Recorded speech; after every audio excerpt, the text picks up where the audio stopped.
জঙ্গলের মাঝখানে আগুন। ওমর দূরের থেকে দাঁড়ায় দাঁড়ায় দেখতেছেন এক বৃদ্ধা মহিলা একটা পাত্রের মধ্যে আগুন পানি গরম করে, আর ওই মহিলার পায়ের চতুর্পার্শ্বে বাচ্চাগুলো ঘুমিয়ে পড়ে আছে। হঠাৎ একটা বাচ্চা উঠে কান্না করে, আম্মু খানা দাও। বৃদ্ধা মহিলা চোখের পানি ছেড়ে বলে, আম্মু অপেক্ষা কর, তোদের জন্য খানা তৈয়ার হচ্ছে, একটু অপেক্ষা কর। মায়ের এই আর সান্ত্বনার বাণী শুনে বাচ্চাগুলো কান্না করে আবার ঘুমায় গেল। হযরত ওমর সালাম দিলেন, আম্মা যান। মহিলা ডাক দিয়ে বলেন, কে তুমি? বলে, আমি একজন আগন্তুক যুবক সন্তান। ওমরের নাম বলে নাই, পরিচয়টাও গোপন রাখলেন। মহিলা বলে, কেন আসছো? বলে, আমি একটু আসছি, কারো কোনো উপকার করা যায় না। বলে, তুমি উপকার করবা? বলে, হ্যাঁ। বলে, উপকার কি করবা জানি না, তবে আমার একটা কথা শুনো। আমার দেশে নাকি ওমর নামের বান্দা দেশ পরিচালনা করে। আমি দুনিয়ার আদালত পারি না, হয় হাসরের আদালতে আমি ওমরের বিরুদ্ধে মামলা দায়ের করব। কারণ এই বাচ্চাগুলো একদিন আর 2 দিন না, বহুদিন হয়ে গেল খানা দিতে পারি না, কান্নায় পেট পিঠের সাথে লেগে গেছে। আমি মা, মহিলা মানুষ, আমার মুখেও খানা নাই। এই বাচ্চাগুলো খানার তৃষ্ণায় কান্না করে করে মাটিতে পড়ে ঘুমায়। আমি ওদের সান্ত্বনা দেওয়ার জন্য আমি একটু পানি পাত্রে নিয়ে গরম করতেছি, কিন্তু খানা নেই। এর নবীর উম্মতের দল। হযরত ওমর এই মহিলার কান্না শুনে আর না দাঁড়াইয়া অর্থ মন্ত্রণালয় বাইতুল মালে চলে গেল। অর্থ মন্ত্রণালয়ে চলে গেলেন, সাথে কেউ নাই, একমাত্র একটা গোলাম নাম আসলাম। ওমর একটা আটার বস্তা রেডি করলেন। আটার বস্তাটা রেডি করিয়া বলে, আসলাম, আটার বস্তা আমি ওমরের মাথায় তুলে দেব। আসলাম চোখের বাড়ি ছেড়ে বলেন, খলিফাতুল মুসলিমিন, আপনি তো অর্ধ জাহানের খলিফা ওমর। যে ওমর রাস্তায় হাঁটলে শয়তান হাঁটে না, সেই ওমর আপনি মাথায় আটার বস্তা নেবেন, কল্পনাও করা যায় না। আপনি বেয়াদবি মাফ করেন, আমার মাথায় আটার বস্তা উঠায়। ওমর ডাক দিয়া কয়, রে আসলাম, বলো আমার দায়িত্বের অবহেলার কারণে কি আমি আসামির কাঠগড়ায় হাসরের ময়দানে দাঁড়াবো? তুমি কি চাও? বলে, না চাই। ওমর বলে, আসলাম আর দেরি করবি না, আমার দায়িত্বের অবহেলার থেকে যদি বাঁচাইতে চাও তাড়াতাড়ি আটার বস্তা আমি ওমরের মাথায় দিয়ে দাও। আসলাম আটার বস্তা ওমরের মাথায় যখন তুলে দেয়, অর্ধ জাহানের খলিফা ওমর, যেই ওমরের জন্য আমার নবী আল্লাহর কাছে দোয়া করেছেন, ও আল্লাহ ওমরের এই কালেমার বাসিন্দা বানায় দাও। যেই ওমরের উপরে আল্লাহ খুশি হইয়া আয়াত নাযিল করলেন, সেই ওমর আটার বস্তা মাথায় নিয়া সামনে যায়, গোলাম পেছনে পেছনে কান্না করে করে হাঁটে। মহিলার বাড়ির কিনারায় গিয়া বলে, ও আম্মা জান, একটু ভেতরে যান, আমাকে একটু কাজ করার সুযোগ দেন। খলিফাতুল মুসলিমিন ওমর আটার বস্তাটা নামাইয়া আটা বের করে নিজ হাতে খামির বানায়া ওমর নিজে এখন রুটি বানানো শুরু করলেন। ওমরে ফারুক নিজ হাতে রুটি বানায়, মহিলা অপেক্ষা করতেছে, বাচ্চাগুলোর খানা নাই, কান্না করে, আব্বু খানা দাও, খানা দাও। এরে দুনিয়ার মুসলমান, কার নাম ইসলাম, কার নাম নবীর আদর্শ। ওমর রুটি বানায় বানায় বলে, আম্মা জান, এই রুটিগুলো আপনি খাবেন, বাচ্চাদের খাওয়ান, আর বাকি আটা রেখে গেলাম, শেষ হওয়ার আগে আবার চেষ্টা করব খবর নিতে। ওমর রুটি দিয়ে এবার বিদায়, পরিচয়টা গোপন রেখেছে। আল্লাহর বান্দি বলে, যুবক দাঁড়াও, আমি একটু আল্লাহর দরবারে দোয়া করে দিই। মহিলা হাত উঁচু করে বলেন, ও দয়ার মালিক, আজকে আমাদের দেশের ক্ষমতায়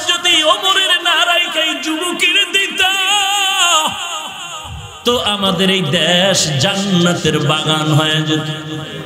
ওমর কথা না বলে চোখের পানি ছেড়ে বিদায় হয়ে গেল। ওমর গিয়া পরের দিন মসজিদে নববীর মধ্যে জরুরি বৈঠক ডাকলেন, আর একজন বার্তাবাহককে পাঠায় বলেন, যাও অমুক এলাকার বৃদ্ধা মহিলাকে বলো খলিফাতুল মুসলিমিন ডেকেছে। বার্তাবাহক গিয়া যখন বলল, আম্মা জান, খলিফাতুল মুসলিমিন আপনাকে ডেকে পাঠিয়েছেন, মহিলা কাঁপা শুরু হয়ে গেল। ভয়, গতকালকের ঘটনা বুঝি যুবক ওমরের কাছে জানায় দিছে, আজ আমার ফাঁসি হয়ে গেল।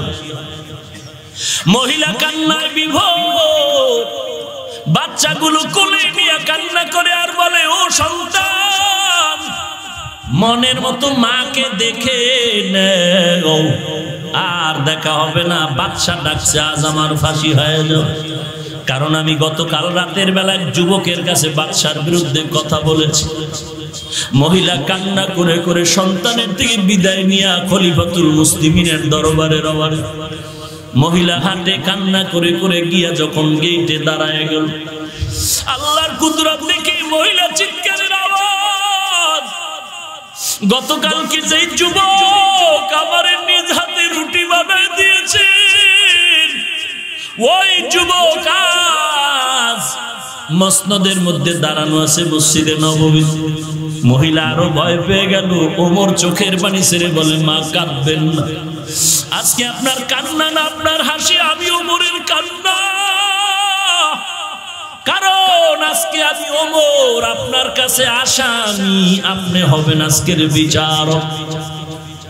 ওমর রাদিয়াল্লাহু তাআলা একটা লম্বা পাগড়ি নিয়ে এক মাথা গলায় পেঁচায় দিল, নিজের গলার মধ্যে পাগড়ির একটা অংশ পেঁচায় আর এক অংশ বলে, আম্মা জান আপনার হাতে, আপনি এই পাগড়িটা নিয়ে আমাকে ফাঁসির মঞ্চে ঝুলায় দেন, আমি ওমরের বিচার করে না মা, তারপরও চাই আমি আল্লাহর আদালতে যেন আসামির কাঠগড়ায় দাঁড়ায় জবাব দিতে না হয়, কারণ কিয়ামতের ময়দানের আদালত বড় কঠিন। একদিকে সূর্য মাথার উপরে নেমে আসবে, 12টা সূর্যের মুখ জমিনের দিকে তাপ, সূর্যের তাপে জমিনটা হয়ে যাবে তামা। ওদিকে আল্লাহ পাকের কুদরতি আওয়াজ, লিমানিল মুলকুল ইয়াউম লিল্লাহিল ওয়াহিদিল কাহ্হার। আল্লাহ পাকের আওয়াজে হাসরের ময়দানটা থরথর করে কেঁপে উঠবে। ওদিকে জাহান্নামের আওয়াজ, জাহান্নাম চিল্লায় বলবে, ও আল্লাহ, গুনাহগারগুলো কই? গুনাহগারগুলো আমার পেটের মধ্যে দাও, আমার পেটে বড় ক্ষুধা। জাহান্নামের আওয়াজে হাসরের ময়দানের মানুষ পাগলের মতো চিৎকার মারে। এদিকে আপনার আমার নবী সিজদায় পড়ে কাঁদবেন আর বলবেন, আল্লাহ জাহান্নামের ফিরাও, জাহান্নামের ফিরাও, একটা উম্মত যেন জাহান্নামে না যায়, কারণ আমার একটা উম্মত জাহান্নামে গেলে আমি নবী আর কখনো জান্নাতে যাব না। আল্লাহ ডেকে বলবেন, নবী আপনি কাঁদবেন না, মাথাটা উঠাইয়া দেন। আল্লাহ বলবে, ফেরেশতা জাহান্নামের গলায় শিকল লাগায়া ধরে রাখো, জাহান্নাম যেন সামন দিকে আসতে না পারে। জাহান্নাম যদি আমার কাছে আসে আজকে বিচার করতে পারবো না। তাড়াতাড়ি জাহান্নামের শিকল লাগায় পেছনে টানতে থাকো। 70,000 শিকল জাহান্নামের গলায় লাগায় 70,000 ফেরেশতা টানবে, ধরে রাখতে পারবে না। রহমাতুল্লিল আলামিনের কান্না শোনার পর আল্লাহ বলবেন, ওয়ালা সাউফা ইউতিকা রাব্বুকা ফাতারদা। ও নবী, আমি ওয়াদা করেছি আপনাকে বেজার করব না, খুশি রাখবো। আল্লাহ পাক কুদরতি হাতে একটু পানি দিয়া বলবে, ফেরেশতা এই পানিটা জাহান্নামের গায়ে একটু ছিটায়া দাও। ফেরেশতারা আল্লাহর দেওয়া কুদরতের পানি জাহান্নামের গায়ে ছিটায়া দাও, মাত্র জাহান্নাম পেছনে দৌড়ানো শুরু করুন। ফেরেশতারা বলবেন, ও মালিক, 70,000 শিকল দিয়া যে জাহান্নামকে ধরে রাখতে পারি না রে আল্লাহ, সামান্য একটু পানি দাও, মাত্র জাহান্নাম যে দৌড়াইতেছে, এমন কি বরকতের পানি দিলে এটা কি জমজমের পানি নাকি কোনো কাউসারের পানি না আবে হায়াতের পানি? আল্লাহ বলবেন ফেরেশতা না না, এটা জমজমের পানিও না, এটা কাউসারের পানিও না, আবে হায়াতের পানিও না। এই পানি আমার দুনিয়ার গুনাহগার আমার নবীর উম্মতের চোখের পানি। আমার নবীর উম্মতেরা গুনাহ করে করে তওবা করে কান্না করেছে, আমি মাওলার দরবারে কেঁদেছেন আর বলেছেন আল্লাহ জাহান্নামের আগুন থেকে ফিরাও, জাহান্নামের আযাব সহ্য করতে পারবো না রে মালিক। এরে যুবক, পায়ে হাত রেখে বলি রে যুবক, আজকে যদি আমি শার্ট প্যান্ট টাই লাগায় পড়তাম, দাড়ি কাটতাম, কেউ বাধা দিত না। এই টুপি দাড়ির কারণে কত গালি শুনলাম, তারপরও টুপি দাড়ি ফালাই না। কারণটা কি বাবা? আজকে একটাই কারণ, আল্লাহর কোরআনে কোনো মিথ্যা নাই। আল্লাহ বলেন এক জাররা পরিমাণ গুনাহ নিয়ে যদি কবরে যাও, নবী বলেন ওই দুই পার্শ্বের কবরের মাটির চাপ, কবরের মধ্যে একটা নয় দুইটা নয় 70 থেকে 99টা সাপ, কবরের মধ্যে জাহান্নামের আগুন চলে আসবে। এরে যুবক তাকায়া দেখ, তোমার আমার মতো যুবক স্কুল কলেজে পড়ে নামাজ ছাড়ে না, দাড়ি কাটে না, অভাব নাই। তোমার আমার মতো যুবক র্যাব আর্মি পুলিশ বিডিআরের চাকরি করে, নামাজ ছাড়ে না, অভাব নাই। একটু মনের প্রশ্ন করো, তুমি কেন পারবা না রে বাবা? তোমার আমার মতো যুবক কোটি টাকার ব্যবসা করে, হারাম খায় না, অভাব নাই। তুমি কেন পারবা না রে যুবক? তোমার আমার মতো যুবক সন্তান ড্রাইভারি করে, নামাজ বাদ দেয় না, তুমি কেন পারবা না? তোমার আমার মতো যুবক সন্তান আজকে দেখো কৃষি কাজ করে, মাঠে ময়দানে নদীর মধ্যে কাজ করে, নামাজ ছাড়ে না, তুমি কেন পারবা না রে বাবা? আল্লাহর কাছে তওবা করো, আল্লাহর কোরআন সত্য, গুনাহগারের আযাব হবে তাও সত্য। এরে নবীর উম্মতের দল, জান্নাতের 10 জন সাহাবায়ে কেরামের মধ্যে ওমর একজনের বড় জাহান্নামের ভয়ে কান্না করে। তোমার আমার কি পরিমাণ কান্না করা দরকার? এই ময়দানে এমন আল্লাহর বান্দা আছো, অনেকের মা নাই, অনেকের বাবা নাই, অন্ধকার কবর থেকে দোয়ার অপেক্ষায়। এ যুবক, এরে আল্লাহর বান্দা, ওই কবরের কথা একবার চিন্তা করো। ওই কোথায় গেল মা, কই গেল বাবা, কই গেল ভাই? এই জীবনে কত লাশ কবরে দাফন করলাম, একবারও কি চিন্তা করো না তোমার একবার দাফনের খবর কখন হয়ে যায় বলা যায় না। এখানে বয়ানে আসছো, বাড়ি যাওয়ার আগেও তো মরণ হয়ে যেতে পারে। এরে নবীর উম্মতের দল, বয়ানে গেলাম, একজনে দোয়া চাইলো, বয়ানে আসার পথে একদল যুবক গাড়ি অ্যাক্সিডেন্ট হয়ে কবরে চলে গেছে। আর এক জায়গায় দোয়া চাইতেছে, বয়ানের পরে মোনাজাত দিয়া বাড়ি যাওয়ার পথে গাড়ি অ্যাক্সিডেন্ট হয়ে মরে গেল। ও যুবক রে, ঘর পর্যন্ত যাওয়ার কোনো গ্যারান্টি নাই। ও যুবক, পা দুটো যদি আগায় দাও, আমি পায়ে হাত রেখে বলছি, আর নামাজ বাদ দিও না, দাড়ি কাটিও না, নবীরে কাঁদায়ও না, আমার নবীরে কষ্ট দিও না রে যুবক। আমার নবী এত কষ্ট করে দিনের খেদমত করলেন, উম্মতের কাছে আমানত রেখে গেলেন নবীর সুন্নতের আমল। এই নবীর সুন্নতের আমল হিন্দু বৌদ্ধ কেউ করবে না, একমাত্র মুসলমান তোমাকে আমাকে নবীর সুন্নতের আমল করতে হবে।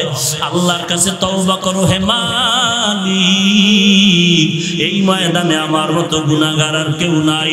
ও আল্লাহ, আজকে তওবার নিয়তে হাজির হয়ে গেলাম, আর গুনাহ করব না, নামাজ ছাড়ব না, বেপরদায় চোখে কষ্ট দিব না, আলেম ওলামাদের বিরোধিতা করব না। ও আল্লাহ, তুমি আমাকে কবুল করে নাও, তওবার উপরে মজবুত হয়ে চলার তৌফিক দান করো। গলায় ছুরি আসবে, মরে যাব, নামাজ আর ছাড়ব না, নবীর বিরোধিতা করব না, আলেমদের বিরোধিতা করব না। তওবা করার যদি খাঁটি নিয়ত হয়, মুনাফিকি যদি না থাকে, খাঁটি তওবার নিয়তে দুটো হাত আমার আল্লাহকে দেখায় দাও। আয় আল্লাহ, সবার হাত আপনি কবুল করে নেন। আয় আল্লাহ, আমরা তওবার নিয়তে হাত তুলেছি, খালি ফিরাইয়া দিয়েন না রে মালিক। সকলের তওবার হাত আপনি কবুল করে নেন। আয় আল্লাহ নবীজির সুন্নতের আমলওয়ালা জিন্দেগি দান করেন, গুনাহের প্রতি ঘৃণা জমায়ে দেন, নবীজির সুন্নতের আমলওয়ালা জিন্দেগি দান করেন, আমিন। আলহামদুলিল্লাহি রাব্বিল আলামিন। والصلاة والسلام على سيد الأنبياء والمرسلين وعلى آله وأصحابه أجمعين يا أرحم الراحمين يا أرحم الراحمين يا أرحم الراحمين رب ارحمهما كما ربياني صغيرا رب ارحمهما كما ربياني صغيرا बता हमको तेरे राह की तरफ है तेरे राह पर चला हमको खुदाया बेगुनाह न गुज़श्त बरमा साआते बाहुज़ूरे दिल न करदम ताआते या इलाही मुझसे मुझको दूर कर ताकि देखो मुझ में तुझको एक नज़र आय अल्लाह कुदरतेर नजर दिया ताकाय देखें কত উলামায়ে কেরামরা ময়দানে হাত তুলেছে, কত সাদা দাড়িওয়ালা হাজী সাহেব, আমার কলিজার টুকরা, কত ব্যবসায়ী, কত চাকরিজীবী, কত যুবক ভাই, কত ছাত্র ভাই, আয় আল্লাহ পর্দার আড়ালের কত মা বোনেরা হাত তুলেছে। আয় আল্লাহ টাকার জন্য খানার জন্য কেউ ময়দানে আসে না রে আল্লাহ। আপনি জানেন কত দূর দূর থেকে কষ্ট করে পায়ে হেঁটে কেউ গাড়ি ভাড়া করে আসছে রে আল্লাহ। এখানে এমন বান্দা হাজির যারা চিরদিনের জন্য এতিমের মতো হাত তুলেছে, এমন বান্দা এই সমস্ত এলাকায় আছে যারা ছোটবেলা ওই দেশের থেকে মা বাবা ছাড়িয়ে এখানে আসছে, আর মা বাবার সাথে দেখা হয় নাই। মা বাবা সন্তানের জন্য কান্না করে করে দুনিয়া থেকে বিদায়, ওই মা কোথায় গেল সন্তানও কবর দিতে পারে নাই। ও আল্লাহ তাকায় দেখেন এই পাহাড়িয়া এলাকার মধ্যে আপনার বান্দারা দিনের মজলিস মিলাই দিল রে আল্লাহ। আয় আল্লাহ আপনার কি একটু মায়া হবে না? আজকের আয়োজন যারা করেছেন আপনি তাদেরকে কবুল করে নেন। আয় আল্লাহ যারা সহযোগিতা করেছেন কবুল করে নেন। ওলামায়ে কেরামদের আলোচনার ভুল ত্রুটি ক্ষমা করে দেন। আয় আল্লাহ সহি তরিকায় আমল করার তৌফিক দান করেন। আয় আল্লাহ আপনার খাস ওলিদের বন্ধু হওয়ার তৌফিক দান করেন। 5 ওয়াক্ত নামাজ বা জামাত আদায়ের তৌফিক দান করেন। সহিভাবে কোরআন পড়ার তৌফিক দান করেন। আয় আল্লাহ আমাদের দিল থেকে রিয়া হাসাদ কিবির দূর করে ইখলাস দান করেন। আয় আল্লাহ নবীজির মোহাব্বতে মোনাজাত কবুল করে নেন। সারা দুনিয়াতে শান্তি দান করে দেন। বাংলাদেশ শান্তির দেশ বানায় দেন। দেশের জন্য দিনের জন্য যারা জীবন দিল তাদের মাফ করে দেন। এখনো যারা চেষ্টা করে কবুল করে নেন। প্রশাসনিকভাবে যারা কাজ করে সবাইকে দিনের খাদেম বানায় দেন। আয় আল্লাহ প্রত্যেকটা মা বোনদের আবেদা পর্দানিশী বানায় দেন। ছেলে সন্তানগুলো দিনদার বানায় দেন। والنجم والشجر يسجدان وفضل زمانا على زمان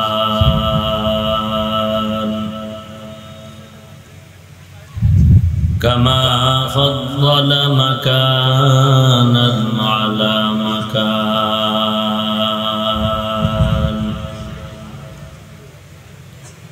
وإنسانا على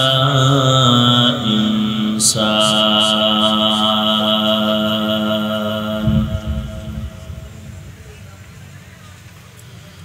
ونشهد أن لا إله إلا الله وحده لا شريك له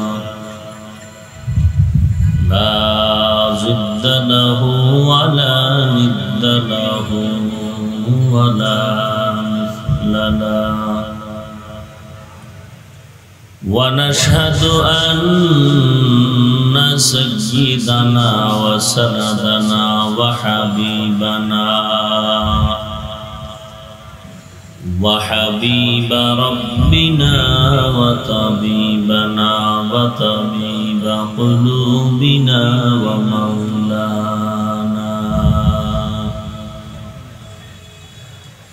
ومولانا محمدا عبده ورسوله صلى الله تعالى عليه وعلى آله وأصحابه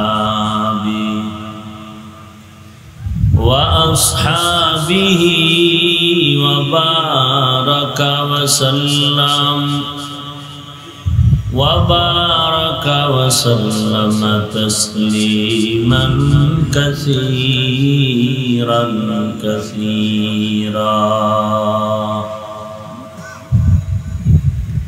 الذي أرسله الله تعالى بالحق بشيرا ونذيرا وداعيا إلى الله بإذنه وسراجا منيرا أما بعد فأعوذ بالله من الشيطان الرجيم بسم الله الرحمن الرحيم لقد كان لكم في رسول الله أسوة حسنة وقال النبي صلى الله عليه وآله وسلم تركت فيكم أمرين لن تضلوا ما تمسكتم بهما كتاب الله وسنة رسوله أو كما قال النبي عليه الصلاة والسلام صدق الله مولانا العظيم وصدق رسوله النبي الأمي الكريم ونحن على ذلك من الشاهدين والشاكرين والذاكرين والحمد لله رب العالمين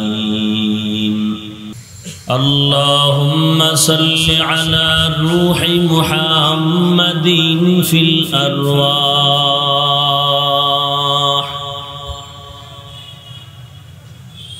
وعلى جسد محمد في الأجساد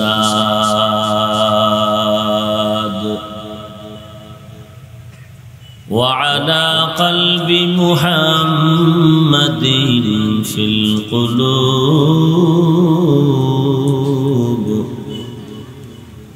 وعلى قبر محمد في القبور بذكر شهر چبینی در خروش است ولی دانا دری معنا که گوش است न बुलबुल बरगुलश तस्बीह खानेस्त के हर खारे व तस्बीहश ज़बानेस्त मोमिना ज़िक्र खुदा बसियारे गो याद उकुन ला इलाहा इल्लल्लाह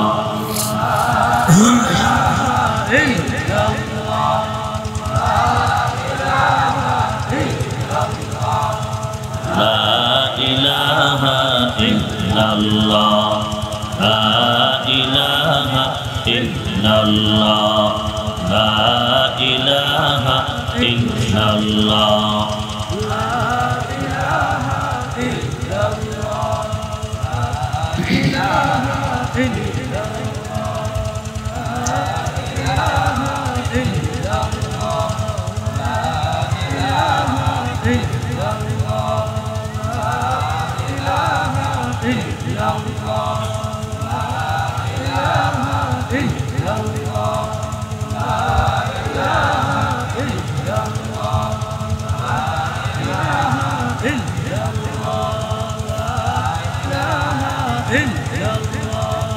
ला इलाहा इल्लल्लाह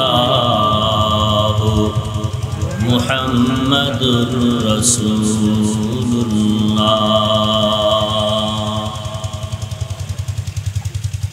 सुब्हानक ला इल्म लना इल्ला मा अल्लमतना इन्नका अंतल अलीमुल हकीम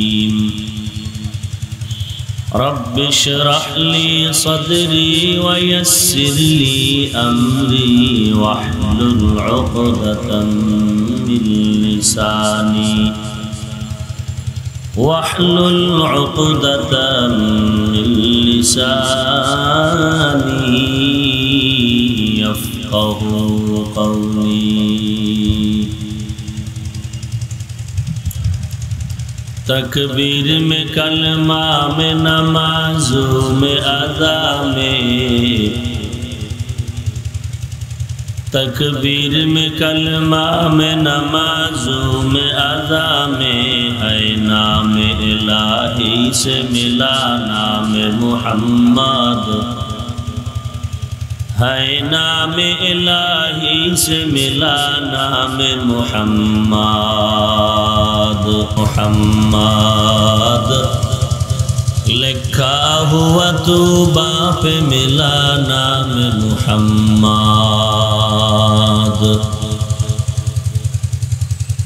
है मीम में महबूब मतलुक का इशारा है मीम में महबूब ये मतलुक का इशारा फिर क्यों न हो महबूब खुदा नाम मुहम्मद फिर क्यों न हो महबूब खुदा नाम मुहम्मद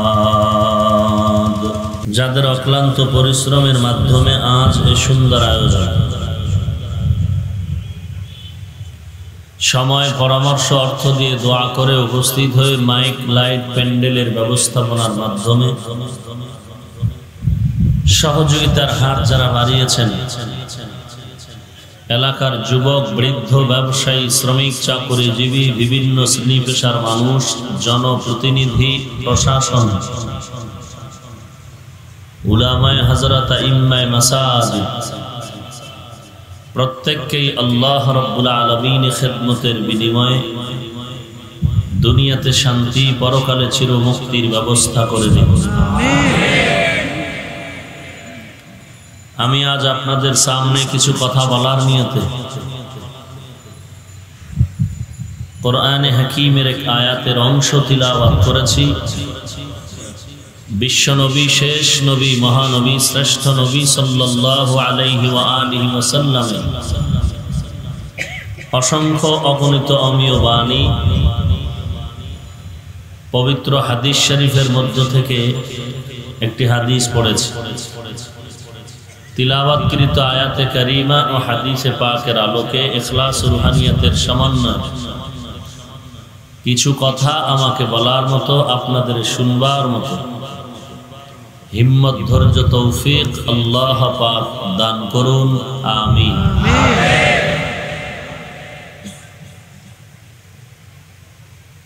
লাকাদ কানা লাকুম ফি রাসূলিল্লাহি উসওয়াতুন হাসানাহ। হে দুনিয়ার মানুষ, উম্মতে মুহাম্মদী যারা, তোমাদের জন্য রয়েছে অবশ্যই রাসূলুল্লাহ সাল্লাল্লাহু আলাইহি ওয়া আলিহি ওয়াসাল্লামের মধ্যে উত্তম আদর্শ।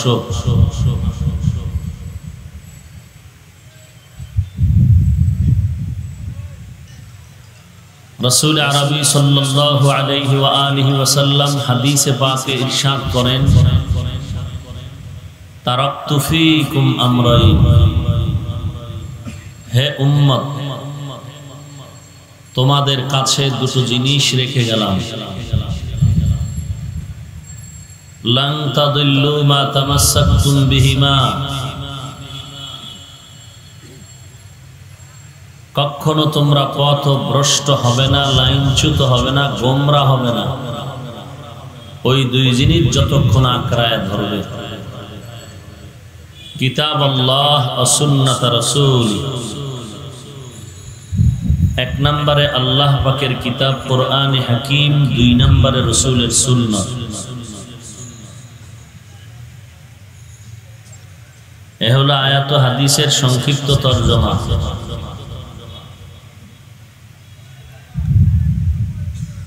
বর্তমান আরবি মাস রবিউল আউয়াল। মুসলমান হিসেবে আরবি মাসের নামগুলো মনে রাখা, স্মরণ রাখা খুব জরুরি একটি আমল। ভাগ্যের নির্মম পরিহাস হলো মুসলমান হইয়া আরবি মাসের নাম মনে রাখবে দূরের কথা, যেই বাংলা ভাষার জন্য জীবন দিল অকাতরে যুবক যুবতী মা বোন, সেই বাংলা মাসের নামও বাঙালি ভুলে যাচ্ছে। বাংলা মাসের নামও জানে না। এবং যেই দিন বাংলা ভাষার আন্দোলন করতে গিয়ে শহীদ হয়েছিল 4 যুবক, যাদের নাম ইতিহাসের পাতায় স্মরণ করে মানুষ, সেই দিনটাকেও স্মরণ করে ইংলিশে, বাংলায় না। 21শে ফেব্রুয়ারির জন্য ওরা জীবন দেয়নি, ওরা ইংরেজি মাস এ জমিনে জিন্দা থাকার জন্য জীবন দেয়নি। বাঙালি জাতি বাংলা ভাষার জন্য, বাংলা ভাষায় কথা বলবে, বাংলাকে স্মরণ রাখবে, এজন্য জীবন দিয়েছিল। যাই হোক, ওদিকে যাব না। ভালো কথা বললেও অনেক সময় অনেকের কাছে খারাপ লেগে যেতে পারে, যেহেতু অন্তরে ময়লা জমা। চশমার আয়না কালো, স্টেজে উঠে বলে বাতি কালো কেন, এই টুপি কালো কেন? আসলে কি টুপি কালো, বাতি কালো, না আয়না কালো? যার অন্তর কালো সে কখনো ভালো মানুষগুলোকে ভালো বলবে না, সে ভালোগুলোকে বলবে খারাপ। উল্টাইয়া ওর কানে ধরে যদি কেউ বলতে পারতো যে আমি খারাপ না, তুই নিজেই খারাপ, বলার লোক নাই, বলার লোক নাই। 2-1 জন থাকলেও তার পার্শ্ব প্রতিক্রিয়ায় যারা সহযোগিতা করবে তাও নাই। বলবে হুজুর এই এলাকায় এই বিষয় বয়ান করেন, আবেগ প্রবণ হয়ে বলবে এই এই বিষয়ে বয়ান করেন, এই বিরুদ্ধে বয়ান করেন, অমুকের বিরুদ্ধে বয়ান করেন। আর বক্তা সাহেব যদি লাগামহীন বয়ান শুরুই করে ফেলে আর প্যাস লাগে, আবেগ প্রবণওয়ালা মুনাফিকটা তখন হুজুরের বিরুদ্ধে যা শিখাই দিয়েছিল ওগুলো ভুলে গিয়ে তার বিপক্ষে দাঁড়ায় আর বলে, হুজুর দেশের অবস্থা জানে না, জেনে শুনেই তো কথা বলা দরকার, যে শিখাই দিছে সে এখন এই কথা বলে। তো যাই হোক, আরবি মাস রবিউল আউয়াল,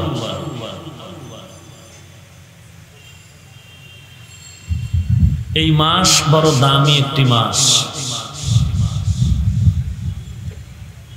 এ মাসেই রাহমাতুল লিল আলামিনের আগমন হয়েছিল। এ মাসেই রাহমাতুল লিল আলামিনের ইন্তেকাল হয়েছিল। খুব খেয়াল করবেন, ভুল হলে ধরায় দিবেন। পিছে গিয়ে সমালোচনা করে, কবিরা গুনাহ করে আমলনামা ভারী করার কোনো প্রয়োজন নেই। আল্লাহ সব ভাইকে হেদায়েতের দরওয়াজায় আমাদেরকে কবুল করে নিন। বহুদূর থেকে আপনারা কষ্টকে উপেক্ষা করে এখানে আসছেন দ্বীনের মুহাব্বত, আল্লাহ এবং তার রসুলের সন্তুষ্টি অর্জনের জন্য। আমি যেটা বিশ্বাস করি, খানার লোভে, টাকার লোভে এখানে কেউ এসেছেন? আল্লাহ পাকে মজলিসকে কবুল করেন। নবীজি এসেছিলেন এই মাসে এবং ইন্তেকাল হয়েছিল। এ কথায় কোনো দ্বিমত নাই।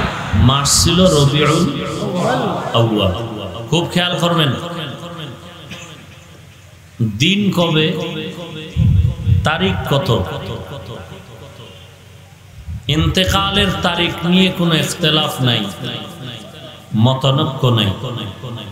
কারণ রাহমাতুল লিল আলামিনের ইন্তেকাল গোটা আলমের ইন্তেকাল।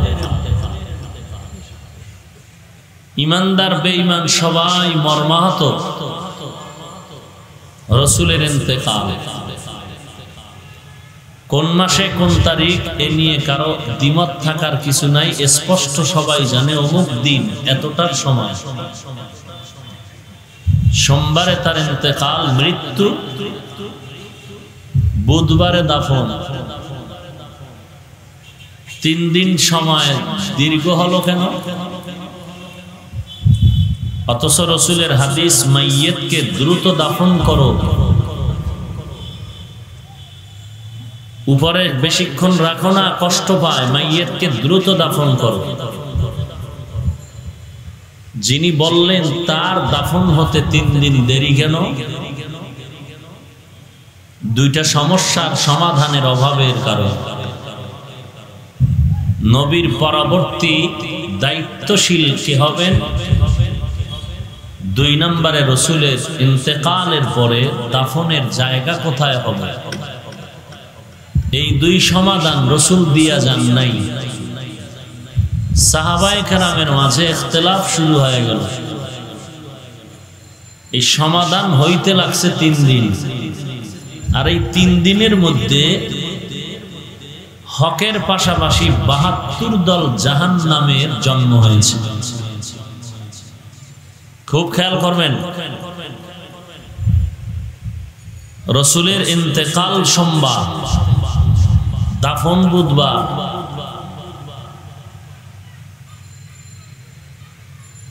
3 দিন দেরি হলো। সমস্যা কয়টা? নবীর দাফনের জায়গা কোথায় হবে আর নবীর পরে উম্মতের দায়িত্ব কে নেবেন? এই সমাধান করতে গিয়ে সাহাবায়ে কেরামের মাঝে ইখতিলাফ, আর এর ভিতর দিয়েই 72 দল জাহান্নামীর জন্ম হয়েছে। এ বিষয়ে লম্বা চওড়া আলোচনা আমি অন্য জায়গায় করেছি, আজ ওদিকে আমি যাব না।